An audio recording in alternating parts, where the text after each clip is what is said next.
Yo, What's up, Kirk? How you doing, man? good. How's it going, bro? Doing well, doing well. Thanks for joining on Zoom video today.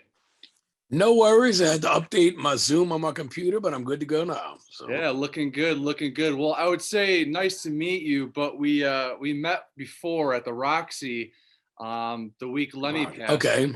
Yeah, Oh, wow. the week Lemmy passed. I was there with some friends and saw you, and I saw the beard of doom, and I had to come by and say hello. But nice to see you again, man. Oh, you as well. Yeah.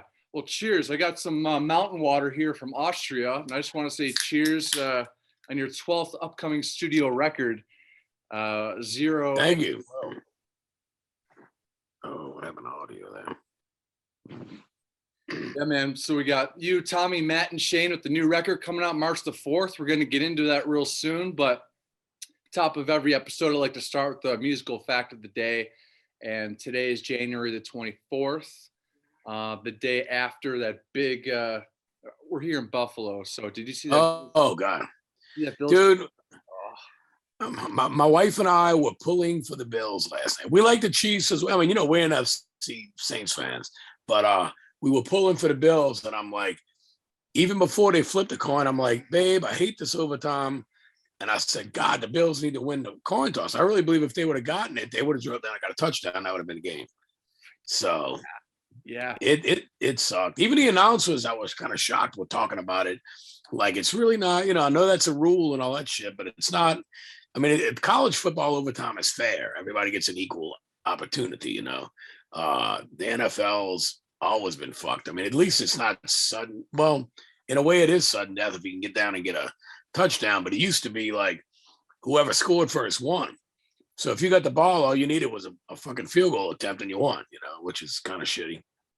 yeah. Didn't get much sleep last night. I think in I the can last imagine. few minutes there, man, I tackled my fiance. She bit her lip, and Oh God, we're jumping around. It was just really one of the greatest games, if not the greatest game. So I dude, appreciate it you. really was, man. Yeah, I told Robin, my wife, I said I haven't seen a game in the NFL because I'm more of a college fan, but I'm like I've not seen an NFL game this good in forever. And I told her, I said I can't imagine right now where the Bills or the Chiefs are my team, like toward the end of the game. I'm like, this is crazy. I just couldn't believe the 13 seconds, man.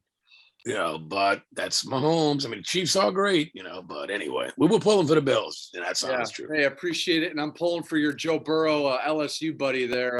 Him and Jamar. Yeah, why not? I mean, I tell you what, man, he's gonna. I know we got to talk about music, but he's gonna be. I think he's really gonna be great. I mean, I do.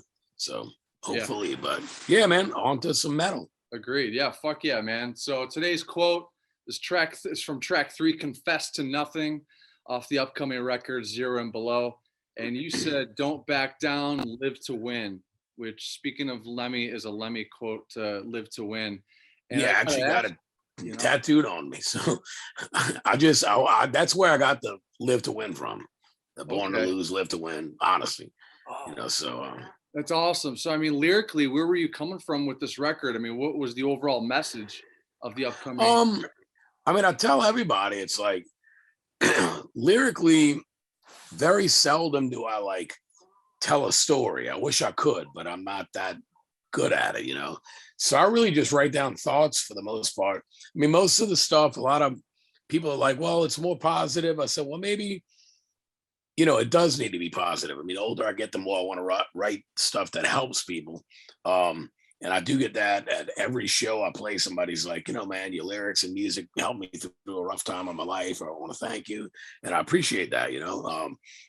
But I really just write down thoughts and I write in metaphors a lot. So it's kind of like it's up to the listener, really, in most songs, to decide what they think the song is about. I just write down thoughts. I mean, certain songs like Chemical Gods is an obvious drug song, drug addiction song. But a lot of the songs on a record lyrically it's not, necessarily about like bleeding from every hole is not really about anything. It's just dark thoughts or whatever. It's a therapeutic thing for me. So I just Yeah, write down what I'm thinking, and that's that. yeah, yeah. You've been going. Is this about 30 years? 30 years plus doing this thing with Crowbar. You know, we Yeah. have Kirk Weinstein here of Crowbar, you know, the Down Band and Kingdom of Sorrow, but their song is Crush Negativity. I listened to the entire record again last night and this morning. And yeah, I mean, those kind of themes that you're talking about, it's therapeutic for you. Hey, it's therapeutic for fans like me, you know, and coming That's a up. good thing. Yeah, man, coming up past a few crazy ass years. So Crush Negativity, that's pretty much what the song's about, right? It's just, Yeah, I mean that was the that was what I came up with. So yeah. And I mean I got a few, like I'll call them super fans, but one in particular, this guy Peter from Germany, and he hits me up all the time. He's really, he's a nice dude. He's a super huge Crowbar fan, and he's like, his only complaint is that I don't write negative lyrics anymore. And I'm like, well, what's good about writing? I mean, when I was young, to be honest, I didn't know what the fuck I was doing. I'm just writing. I'm just like taking ideas from other guys that I'm getting influenced by and trying to find my own way, make it, build a path to learn how to write lyrics. And a lot of the shit in the beginning was very, I'll say the song ended on a negative note, where now I might write about a dark subject matter, but for the most part, I try to keep like a light at the end of the tunnel. Like there's hope, if you're going through something really dark in your life, whether it's drug addiction, you lost your, whatever, someone you love very much, whatever it is, there's hope. Where, in the early days, we're writing albums with songs like "Time Heals Nothing." I mean, what's positive about that?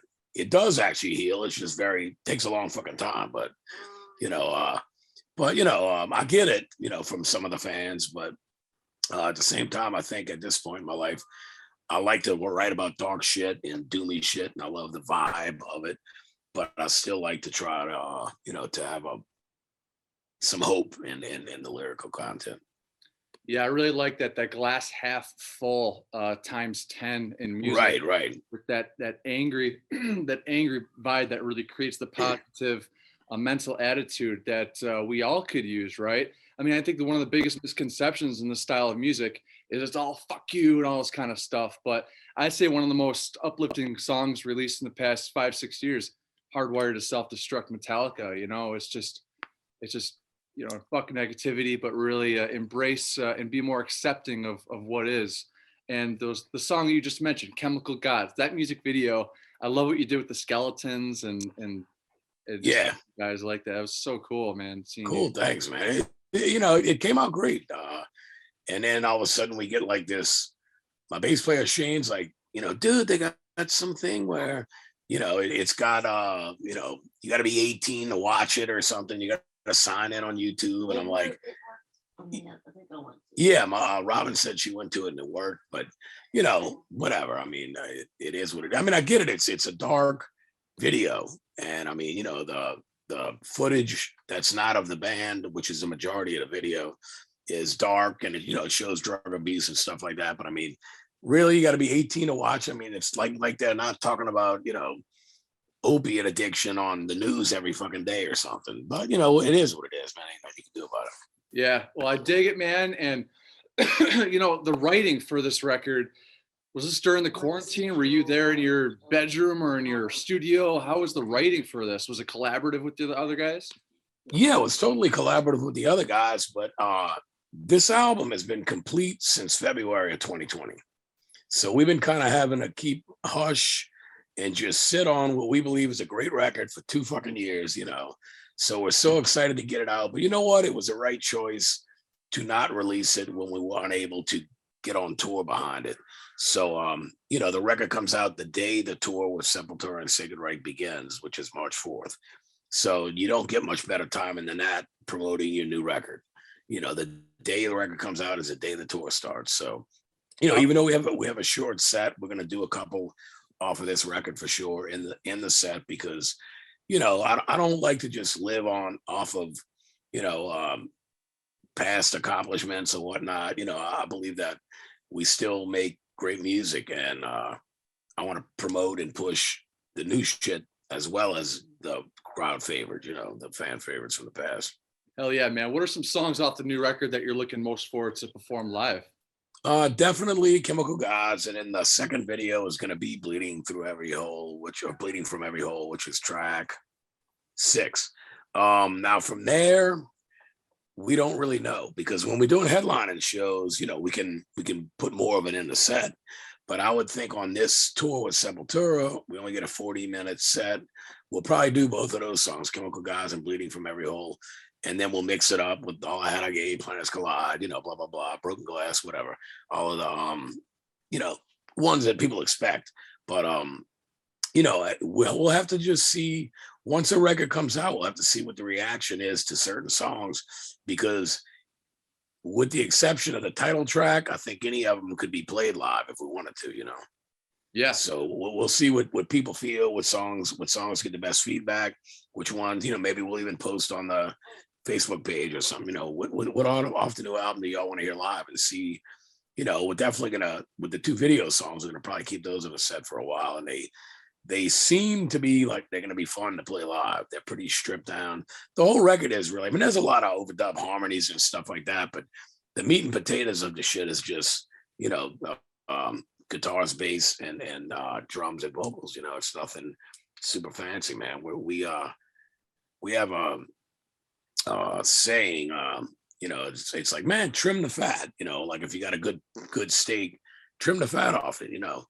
A little bit's okay for flavor, but in general, we want to get to the substance of what the song's really about. Riff wise, we don't want to go too far out in the left field. It's just not Crowbar style. I mean, there's nothing wrong with it. I listen to a lot of music like that and I enjoy it, but it doesn't really work for us. I think what we do is a stripped down, organic thing. I mean, there's which is, I hate to say it, but it's kind of unusual these days, for a lot of stuff. A lot of bands have backing tracks, and I mean, we don't use triggers or anything, nothing against any of that shit, depending on what type of music. I mean, when you're playing, black metal or death metal or something, you have to have triggers on the kicks and shit, because it's so fast, it would just be a bunch of noise, if you didn't. And I get it, but for Crowbar, it's more wide open. The songs are doomier, slower for the most part.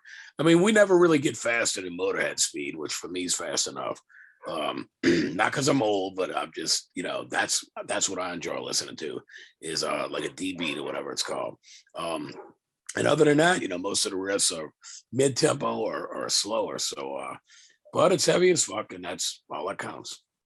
Well, bring it on. Yeah, I mean, we're looking forward to it, dude. Authenticity is what you get with Crowbar. You guys are fan oriented, and yeah, you're not playing to a click live. You really, what you see is what you get. And yeah, I think that definitely is, and I would agree, a lost art in 2022. The tour, yeah, it's going to be with Sepultura, Sacred Reich, and a band called Art of Shock. So go check it out. You're starting in California, you're going over the East Coast over here, and then you're going back to California. So go check that shit out. It's the spring. Yep. So, and one of those dates back in the early 2000s was a date in Santa Ana. And this is a shout out from my buddy Mike Atlas Lane of Death Metal Pioneers Detriment out of San Pedro, California. And this is a flyer. If you could, oh wow, he had to dig pretty hard for this, but there's a place called The Shack in the early 2000s. I think a friend of mine on Facebook, I think we were talking about, that's where, Santa Ana? Yeah, Santa Ana. I'm not sure. Yeah, The Shack. I think I actually remember playing that. October 13th. Wow. He was Detriment, and he just remembers his friends, just that wall of sounds and the power of Crowbar. And that's exactly what we're going to get in this upcoming tour in the springtime. So shout out from Mike Lane. And early on, man. So your self-titled second record in 1993, Phil Anselmo produced it. And I just have to ask you, what's one word to describe Phil Anselmo? There's a lot of good words to use. I'll say talented. Talented. I had Mike Nine, your buddy, on not too long ago, and we had a really great chat. And I could tell how much influence, how much support Phil showed him in the early days, and how appreciative it was. So, Yeah, ask you that.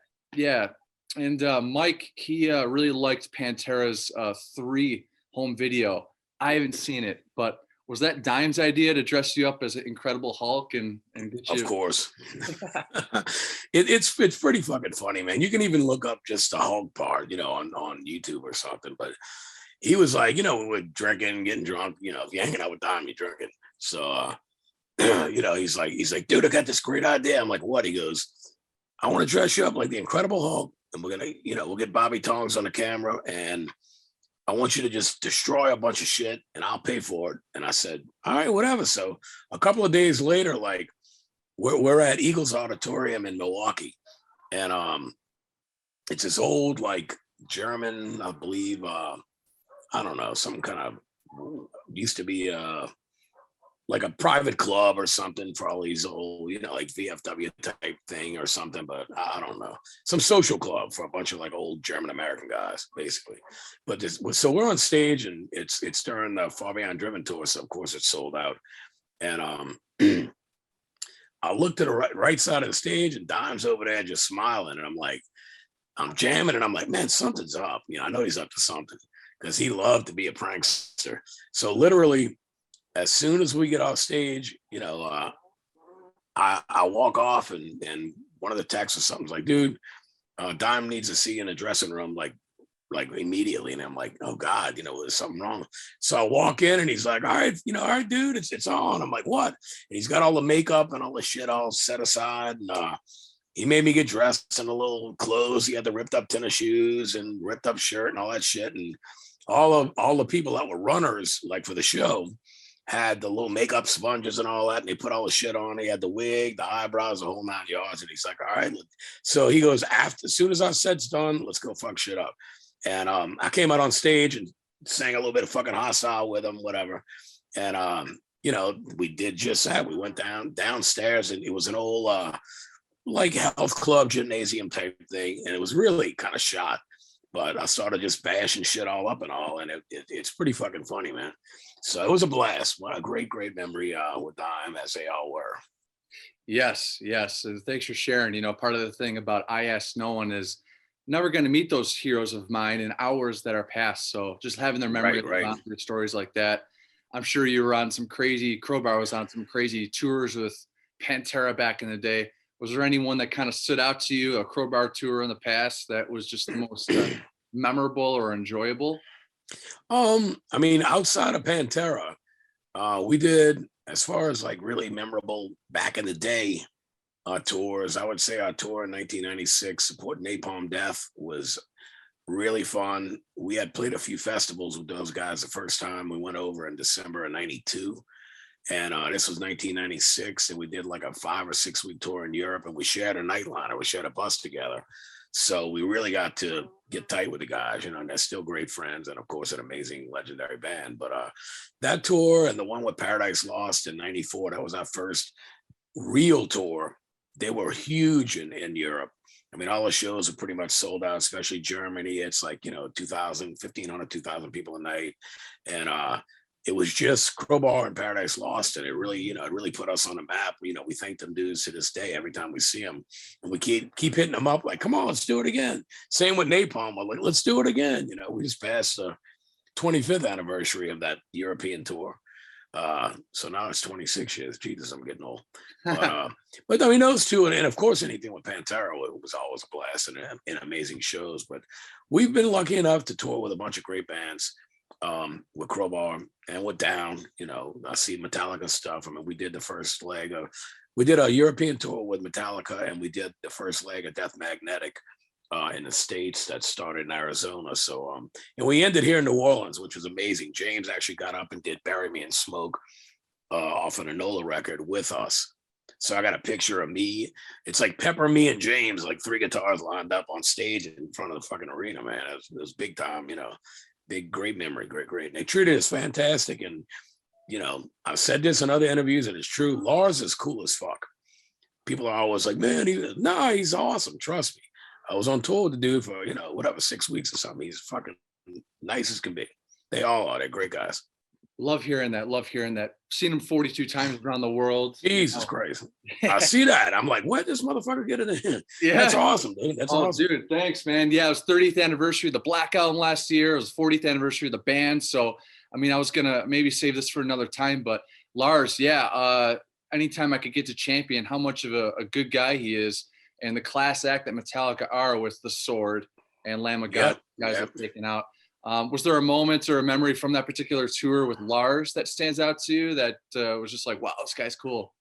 I mean, he treated us great, you know, like, I mean, of course, James is sober. And at the time we weren't, and we weren't partying too hard, you know, but normally at the end of the night, they would invite, you know, like normally it was me and Pepper, and we'd go into Metallica's dressing room, and, you know, James would hang around for a little bit. And if he'd get a little uncomfortable, because we're all, you know, he was cool about it, he just kind of go do his own thing. But, you know, Lars and Robert Trujillo would like to go out sometimes. They'd be like, you want to go hit a club? And we're like, yeah. So we get in the, you know, in the car service and go, and they'd have a VIP thing, and he'd buy all the drinks and shit. And we just had a blast. I mean, no one thing in particular. It was just a lot of fun. And, you know, dude, at the end of the day, I don't give a shit if you're in Metallica, the biggest metal band in the history of the world, or you're in Crowbar or Down or whatever, you know. We're all just a bunch of old men who are still kids at heart. And we just want to play music and have fun and have a good time. And that's really what it's all about, you know. And I mean, you know, I try to live by a few things with my musical career, which is just, you know, be good to your fans, you know, feel blessed for what you've accomplished and where you are, and that you can do this for a job, you know, and just go out and give 110%, regardless of how sick you might be. If, you know, I mean, I actually played, me and my drummer, the last show of the tour we did in November, we both came home to test positive for COVID. We thought we had the flu. And of course, we're vaxxed, you know, double vaxxed. So we were like, man, we must have the flu. We can't have COVID.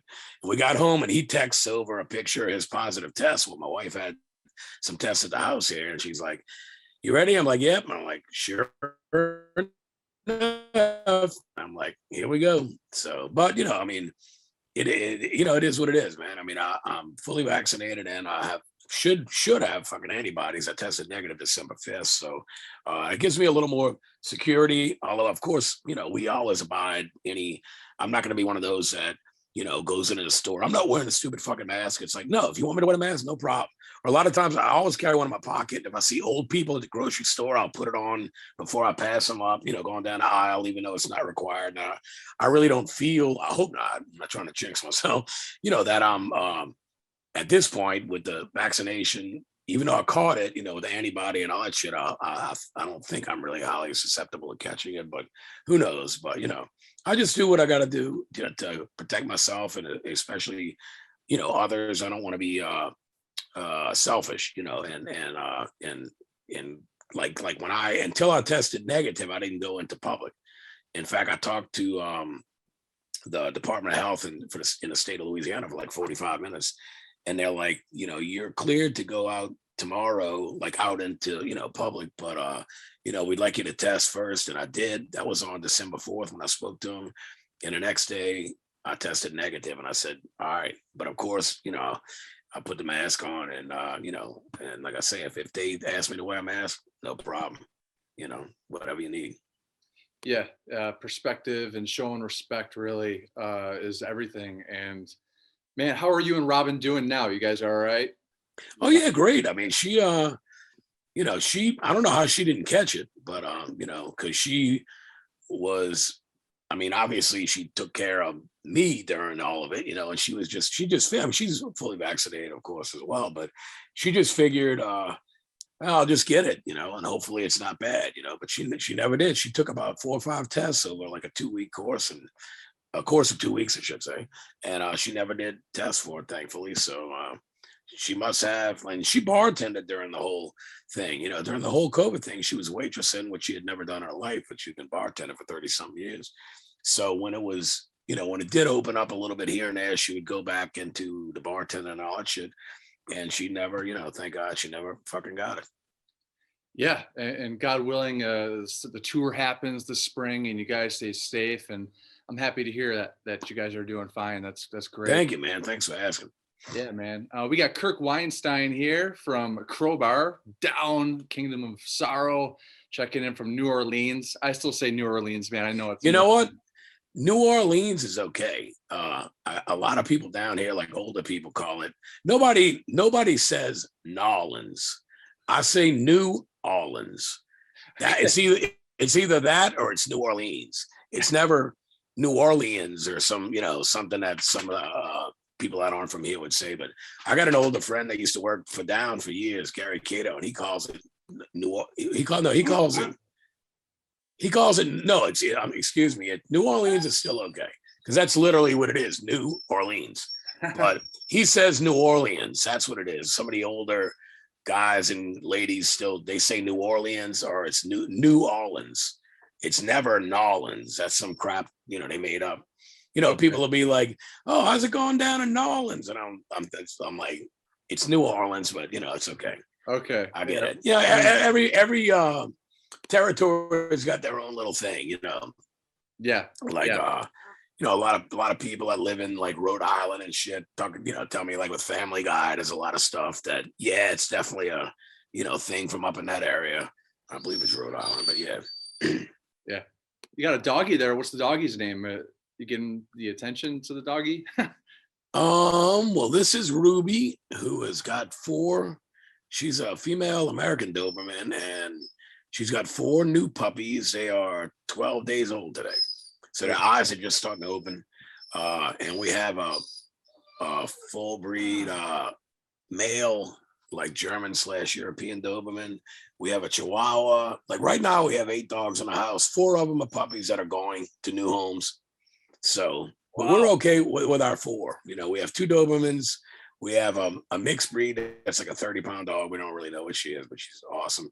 And we have 5-pound Chico, the little Chihuahua, who I tell my wife all the time. I tell Robin, I'm like, he's either the bravest dog in the world or the stupidest motherfucker I've ever seen because he starts shit with the male Doberman who's like 100 pounds, and it's just playing, but they go at it, and I'm like, I said, I don't really think he's brave. I just think he's stupid, but we love him, so it is what it is.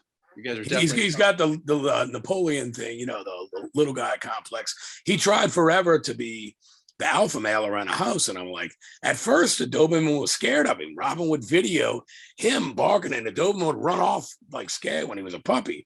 And I'm like, this ain't gonna last forever. And sure enough, But thankfully, Ace is the big boy. Thankfully, he's a great dog. They're great dogs, man. Yeah. But yeah, these 4 pups that got to go. So it was a cool experience.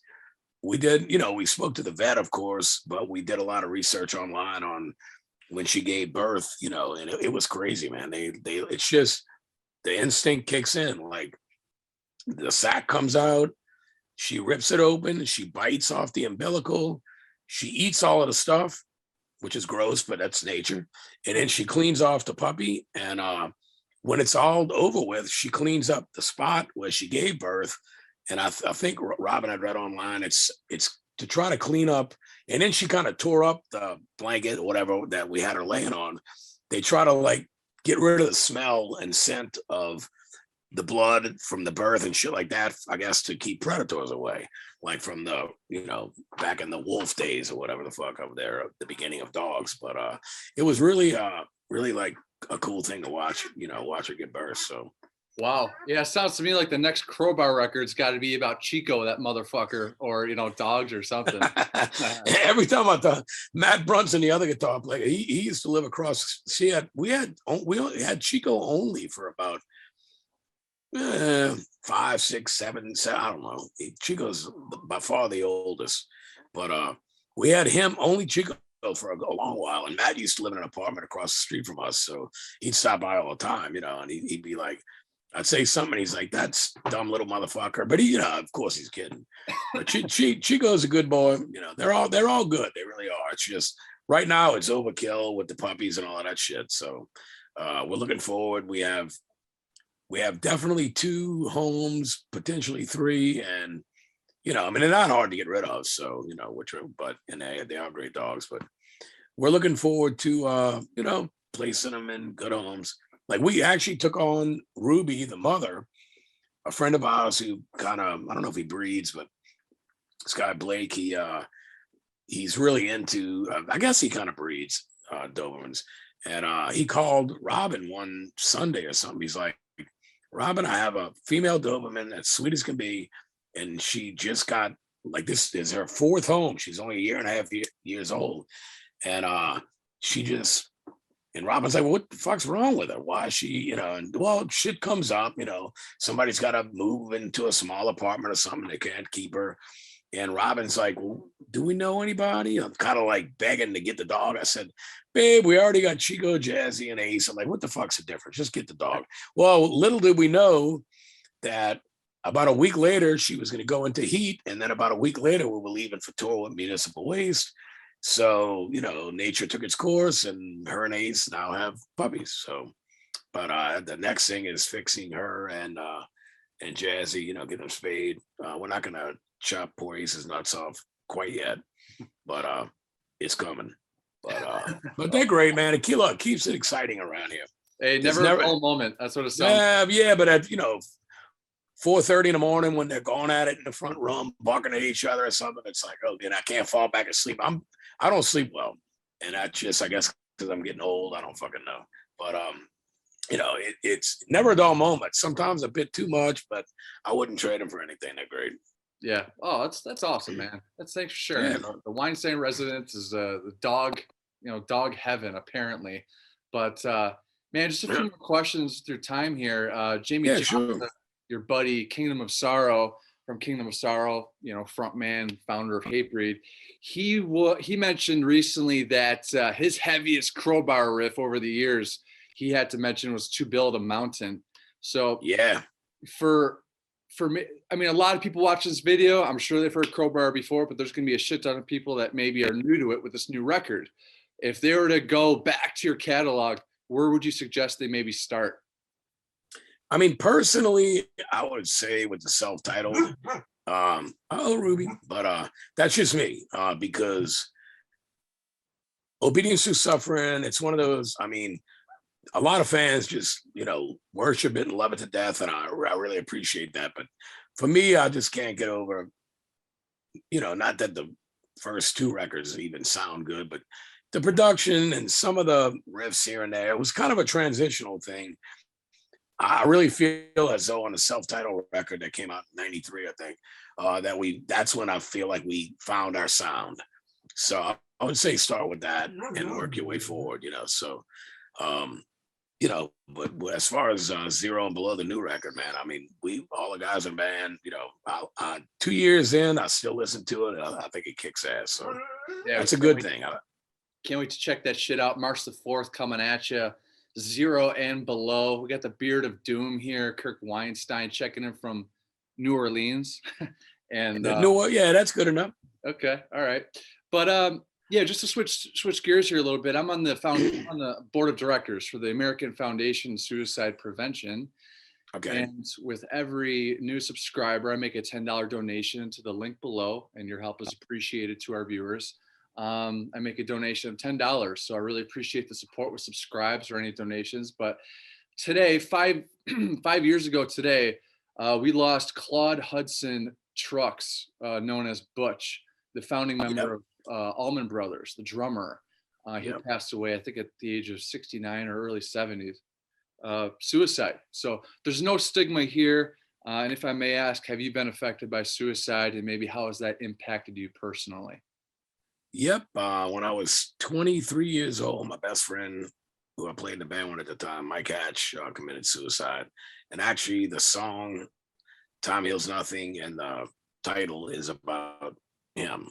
And he was kind of like a big brother to me. He was really part of our family, So I mean, I've had other friends commit suicide, but I would say that one hit me the hardest.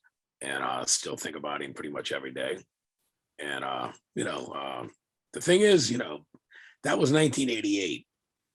So things thankfully have changed a lot with with everything, and suicide awareness and all is one of them, of course. Um, so help us out there, and that's a thing that people that are feeling it. I mean, they do, they make medicine, and there's people that can help you. Back when Mike did it, I feel as though like I just think to myself, I'm like, he's the sweetest guy I ever met, and I'm like, there was just something, not quite right. And I'm like, if he was too proud to seek help, and I really feel like if he would have, he could still be here today, So Yes, and he lives forever, and with help of us talking about it, I love it, yeah, absolutely. and to talk about it, that's what's most important, and to realize that you are not alone, and it's not weak or feminine, to, No, not in the least bit. but just get it out there, talk about it. You don't know what a smile does to someone else, uh, Yeah. to a stranger. So, and you have absolutely hit it right. With your friend, happy-go-lucky guy, chill. Depression has no face, and Yeah. what happened to Chester Bennington and Linkin Park and Chris Cornell, Soundgarden, Audioslave, you really don't know. So if there's things that maybe they're off a little bit, a phone call or something, a text is really goes a long No, way. absolutely, man. I totally agree. Yeah. Yeah. Are there in this new year, 2022, I can't even believe it, 2022, are there any bad habits maybe that you have that you want to try eliminating here this year? No sugar. Yeah, I mean, I've been on that for a while. I've really been trying to, cut down on alcohol. I don't do anything else, and I just drink beer, but it's enough. I really been trying to cut down on that. I've actually lost about 30 pounds since the height of the pandemic, which was a pizza and beer every day type thing because I couldn't fucking do anything. But so for me this year, it's like really, low carb. As I mean, sugar's hidden everywhere, but try to avoid sugar as much as possible. And just eating good, eating clean, really cutting back on drinking, and I've been hitting the gym and shit, man, and feeling great. I've had neck. I went to the chiropractor last Wednesday, and I went Wednesday, Thursday, Friday, and I went this morning. It's feeling better, and I was getting like a little numbness in my right hand, and it's all I have like severe degeneration of the discs in my neck, and it's kind of 35 years of headbanging and slouched over playing the guitar, singing or whatever. It definitely attributed to it, but hey, it could be a lot worse. So I feel better. Each treatment I'm trying to make, that's why I'm kind of like propped up against this pillow. I'll give in a fucking hospital bed or something. I'm not trying to jinx myself, man. But yeah, I just want to better myself. I want to be a better me. I want to be a better father, a better stepfather, a better husband, a better musician, a better vocalist, a better everything, healthier. I'm really, really concentrating more than anything on trying to be healthier. And even something as simple as me going to the chiropractor, this shit's been here for years. For 15 years, I've been feeling this little bit of numbness in my right, my picking hand, and neck pain every night. I mean, I'm a little bit here and there. Just taking a step to go do that was big for me. Mhm. Do I have time to go to the store? Yeah, baby. What time do I have to be back? At 3:15. Okay, my love. Yeah, well, that's great, man. And I know you're going to be cutting enough calories up there on stage, go bounce around coast there this spring with Sepultura, Sacred Reich, and Art of Shock. So one last question, former guest here on I Ask No One, my buddy D. Randall Blythe of Lamb of God. He loves punk rock. I could tell with the sound of what's coming up here in this new record. There's a little bit of punk rock there. Is there a punk rock record that you would play with Randy right now? Honestly, punk wise, I would say my favorite punk band is probably Poison Idea. So anything, I'm more of a hardcore guy, but I would do anything with him hardcore, of course. But punk wise, like I always thought there was something special about Poison Idea. I really like that band. They're from Oregon, right? Oregon. Yeah, Oregon. I say Oregon, even though it's Oregon. Most people say, yeah. Okay, Poison But, Idea. yeah. All right, man. Well, I want to say thank you very much for taking the time to spend with me. Thank you, bro. I appreciate it. Yeah, yeah, and for our viewers, you you liked what you saw, found a little value, subscribe and like is really appreciated. And Kirk, I mean, I got a bachelor party I'm going to in New Orleans in mid-May, so if you're home killer. from the tour, I'd love to link up and grab a beer or something. That'd be cool. Sure, man. I know we'll be on with early-ish April from Sepultura, but I do have 3 shows. You know the date of it? I gotta go. I'll include the link below the dates, but for his, Sam, it's gonna be May the 15th weekend there, right there. Yeah, we should be in town. We have 3 shows with Down. Around, like, I know the one in Dallas is the 22nd, and we're playing that Rockville Festival in Florida. Oh, nice. I think we're playing Atlanta. There's 3 shows with Down. Like, week after that. So. Okay, awesome, But dude. cool, man. Well, I yeah, appreciate everything, brother. Oh, dude, absolutely. To our viewers, stay happy, stay healthy, stay hungry, and stay heavy. Have a good one, Kirk and Robin.